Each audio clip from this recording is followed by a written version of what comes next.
John Jordan O'Neill, affectionately known as Buck. Buck joined the Monarchs in 1938, where he began a love affair with Kansas City. As Buck would say, he fell in love with Kansas City, and Kansas City loved him back.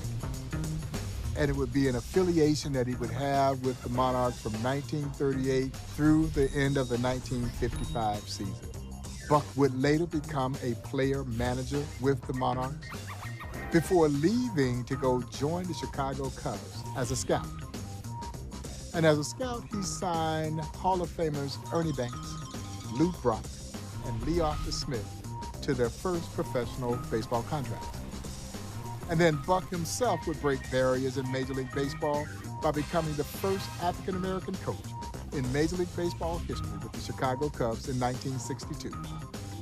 And he said of his pioneering role, "I was very proud to be the first black coach."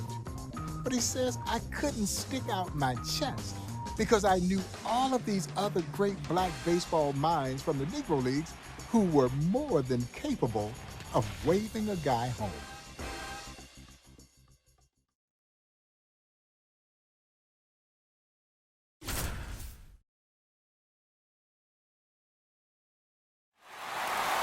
Buck O'Neill is so important to the history of baseball, not just because of his role on the field and in the front office, but because he fought so hard to make sure people remembered the amazing players of the Negro Leagues.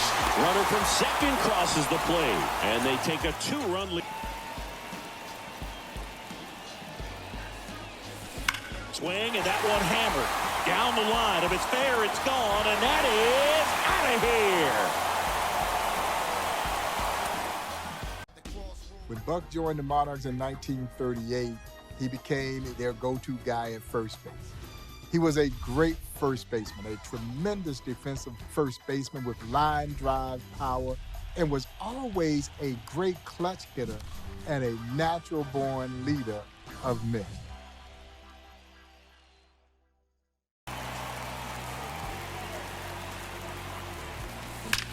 That one the other way.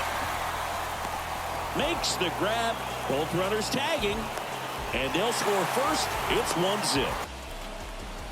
Here's 0-1. Swung on, belted. That's back there. Out of here. Ball game.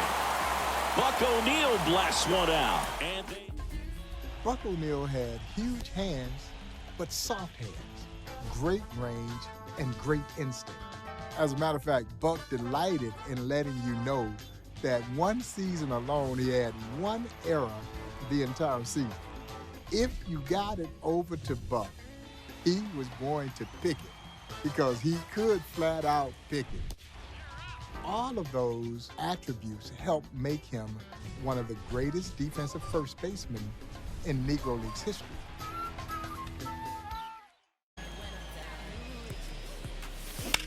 Now a high fly ball out to left center.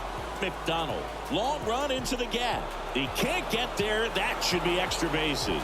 They're still chasing it as he rounds second. And he's there at third with a triple.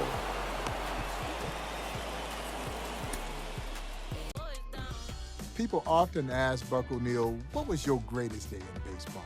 And he would just light up like a Christmas tree in remembering Easter Sunday, 1943. The Kansas City Monarchs opened the season against the Memphis Red Sox. Buck would say the first time up, he doubled. The second time up, he singled. The third time up, he hit the ball over the left center field fence. The fourth time up, he hit the ball. It looked like it's going over the left center field fence. He's running the bases saying to himself, hit the fence, hit the fence, hit the fence. The ball does hit the fence. It ricochets between the left fielder and the right fielder. Buck gets to third base. They're waving him home. He could have gotten an inside the park home run, but he stopped because he wanted to hit for the cycle. Well, that evening, the Monarchs' traveling secretary, a guy by the name of William Dismuke, everybody called him Dizzy.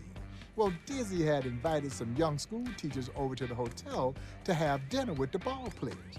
He knocks on Buck's door. He says, Buck, I got some people downstairs I want you to meet. He walks into the restaurant. He says he walks right over to a young lady. He says, "My name is Buck O'Neil, what's yours?" She was Ora Lee Owens. They were married for 51 years. So he hit for the cycle and met his future wife of 51 years. I'd say that's a pretty good day.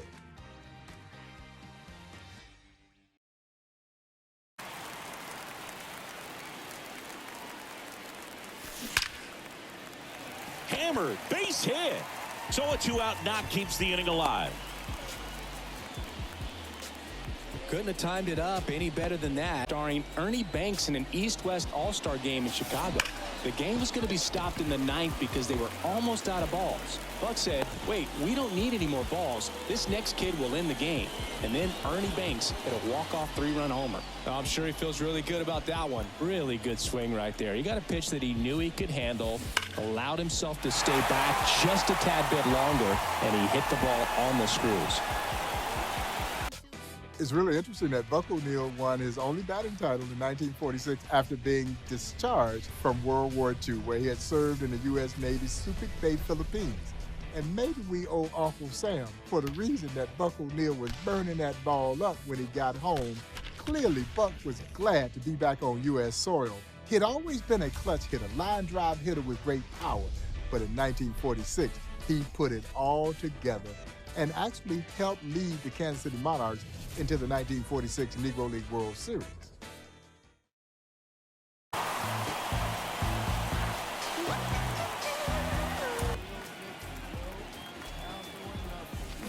That one is absolutely belted.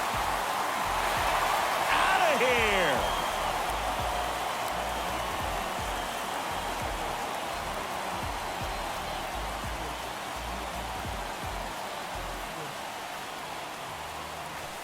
There's a strike.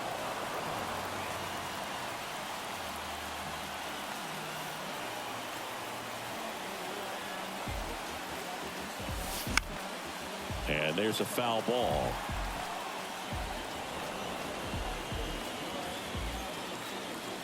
Move to first. Thompson back in standing.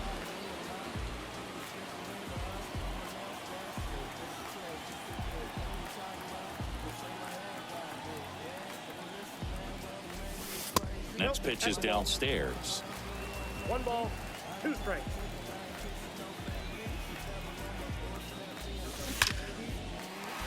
Line drive, base hit down the line. Thompson rounds second on his way to third. Murray with a relay throw. He beats it safe. It's 5-0. People would sometimes come up to him and say, "Well, Buck, it's a shame that you didn't get a chance to play in Major League Baseball after Jackie breaks the color barrier." And Buck would simply look at them and say, "Oh, I was right on time." Had I been later, I wouldn't have seen Babe Ruth. I wouldn't have played with and against the likes of Josh Gibson and Satchel Paige. And so, no, I was right on time. I played when I was supposed to play. Don't feel sorry for me. Feel sorry for the people who didn't see me play. They're the ones who missed out. Buck O'Neil was the consummate glass half full kind of guy. The greatest thing in all of my life is loving you. Loving exactly where he was at that particular time and living life to his very fullest as it was taking place. I think we should all take a page from Buck O'Neil.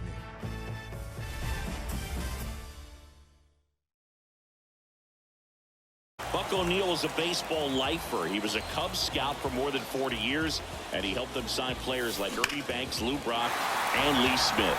High in the air, out to right. And it's a one-hopper off the wall. Should be extra bases. And he's got a double. Seems like he got exactly what he was looking for right there. He hit that ball really well to deep right field right there. Got a pitch to drive and just stayed through it nicely. Didn't quite have the trajectory to clear the fence, but you're always happy with an extra base hit. Dives, but it falls. And now it looks like extra bases. One run across. Smith around third. Now a relay to the plate. but it's offline. He will score, and they lead by 4. When I met Buck in 1993, one of the first questions that I posed to him was, what motivated you to want to build a Negro Leagues Baseball museum? And his answer was succinct, but very poignant, so that we would be remembered.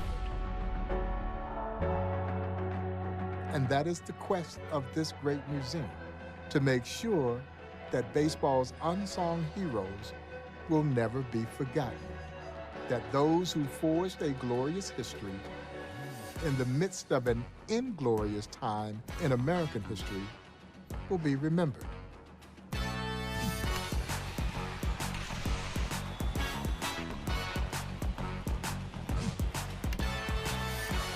You could make the case that Buck O'Neil was baseball's greatest ambassador.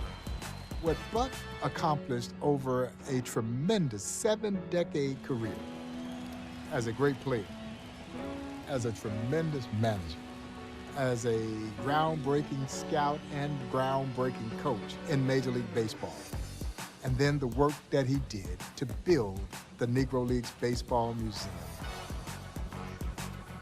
makes Buck's career one of the most impactful careers in baseball history. I think you're hard-pressed to tell the story of baseball without including Buck O'Neil.